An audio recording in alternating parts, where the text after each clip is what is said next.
Hello all, ఒకరితో ఒకరం శాంతితోకి స్వాగతం.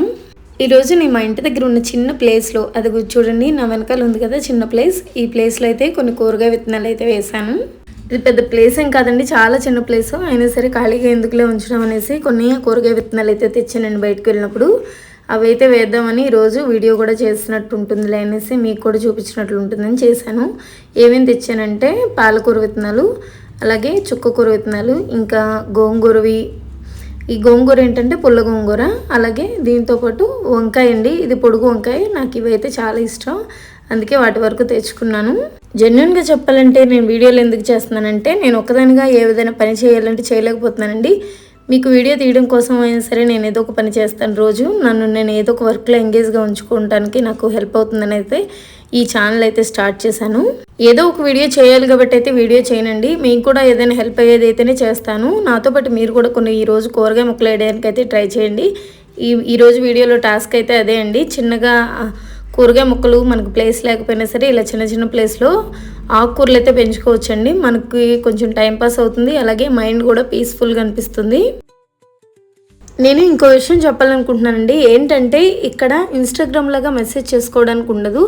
సో యూట్యూబ్లో మీరు నాతో కాంటాక్ట్ అవ్వాలంటే మీరు కామెంట్ చేయండి. కామెంట్ చేస్తే నేను వాటికి రిప్లై ఇస్తాను. సో అలా ఒకరితో ఒకరం శాంతితో అనే పేజ్ నేమ్కి మనం సార్థకం చేసిన వాళ్ళం అవుతాం. ఈ పేజ్ స్టార్ట్ చేసిందే మనం ఒకరితో ఒకరం కలిసి ఏదో ఒక వర్క్ చేద్దాం, నేర్చుకుందాం, అలాగే టాస్క్లు ఛాలెంజెస్ ఇచ్చుకుందాం అనే స్టార్ట్ చేసాం కదండి. ఈ టాస్క్లు ఛాలెంజెస్ అంటే షార్ట్ వీడియోస్లోనే అవుతుంది, లాంగ్ వీడియోస్ కష్టం. సో లాంగ్ వీడియోస్ చేద్దామా, షార్ట్ వీడియోస్ చేద్దామో కూడా కామెంట్ చేయండి. లాంగ్ వీడియోస్లో నేను విన్నది లేదా చదివింది, ఎక్కడైనా చూసింది ఏదైనా ఒక ఇన్సిడెంట్ అయితే మీతో షేర్ చేసుకుంటాను. మీకు కూడా యూజ్ అయ్యేలా ఉంటుంది అది. నాకైతే ఒక అలవాటు ఉందండి. ఏంటంటే పని చేసేటప్పుడు యూట్యూబ్లో నావెల్స్ కానీ స్టోరీస్ కానీ పెట్టి వదిలేసి పని చేసుకుంటూ ఉంటాను వింటూ. దీనివల్ల ఏంటంటే నాకు తెలియని కొన్ని విషయాలు తెలుస్తాయి, అలాగే వేరే వాటి గురించి నా ధ్యాస మళ్ళకుండా పని చేసిన అలసట కూడా లేకుండా ఉంటుంది. అలా వింటున్నప్పుడే ఒకరోజు ఒక మాట అయితే విన్నానండి. అది నా లైఫ్లో ఒక టర్నింగ్ పాయింట్ అని చెప్పాలి. ఆ వీడియో విన్న తర్వాత ఓహో ఇలా కూడా జరుగుతుందా అనిపించింది. అదేంటంటే, మనలో చాలా మంది పీజీలు డిగ్రీలు చేసినా కూడా ఇంటి దగ్గర ఖాళీగా ఉంటున్నాం కదండి. మనకి ఏదో ఒక జాబ్ చేయాలని ఉంటుంది, ఏదైనా ఫైనాన్షియల్గా ఇంట్లో హెల్ప్ అవ్వాలని ఉంటుంది. కానీ ఏం చేయలేము, అలా అని ఖాళీగా కూడా ఉండలేము. దానివల్ల మనం కొంచెం మెంటల్గా కూడా డిస్టర్బ్ అయిపోతూ ఉంటాము. ఏం చేయలేకపోతున్నామే, ఎంత చదువుకుని ఖాళీగా ఉంటున్నామే అని. మనకి అలాంటి ఆలోచనలు వచ్చినప్పుడు ఏం చేయాలంటే, మన అందరిలో కూడా ఏదో ఒక క్రియేటివిటీ అయితే తప్పకుండా ఉంటుందండి. మనకు వచ్చిన పని, మనకి ఇష్టమైన పని, మనకు నచ్చిన పని ఏదో ఒకటి ఖచ్చితంగా ఉండి తీరుతుంది. ఆ స్కిల్ లేదా క్రియేటివిటీ ఏంటి అని తెలుసుకోవాలి అంటే కొన్ని రోజులు మనలో ఉన్న స్కిల్ ఏంటి అని ఆలోచించాలి అంట. ఆలోచించి దాని గురించి వదిలేయాలంట.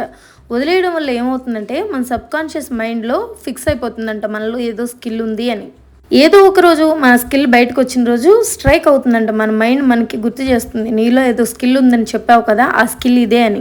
అది తెలిసిన తర్వాత ఆ స్కిల్ లేదా క్రియేటివిటీని డెవలప్ చేసుకుంటే మన లైఫ్లో ఏదో ఒకటి సాధించవచ్చండి. ఇవన్నీ వినడానికి బాగుంటాయి, ఇవన్నీ వర్కౌట్ అవుతాయి అని మీరు కొట్టిపారేయద్దు. ఇది 100% సక్సెస్ అవుతుందండి. ఎందుకంటే నేను యూట్యూబ్ పెట్టాలని చాలా సంవత్సరాలుగా అనుకుంటున్నాను. ఏ కాన్సెప్ట్తో స్టార్ట్ చేయాలన్నది నాకైతే తెలియలేదండి.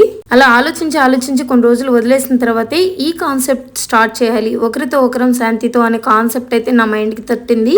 మనకి థాట్ రాగానే మనం 100% సక్సెస్ అయిపోండి. దానికోసం చాలా కష్టపడాలి. ఎలా అయితే ఈ గింజలు వేసి మొక్కల కోసం టైం ఇస్తామో అలాగే మన వీడియోస్ మీకు యూస్ఫుల్గా అనిపిస్తే ఫ్రెండ్స్ అండ్ ఫ్యామిలీ మెంబర్స్తో షేర్ చేసుకోండి, సబ్స్క్రైబ్ చేయండి. Thank you for watching.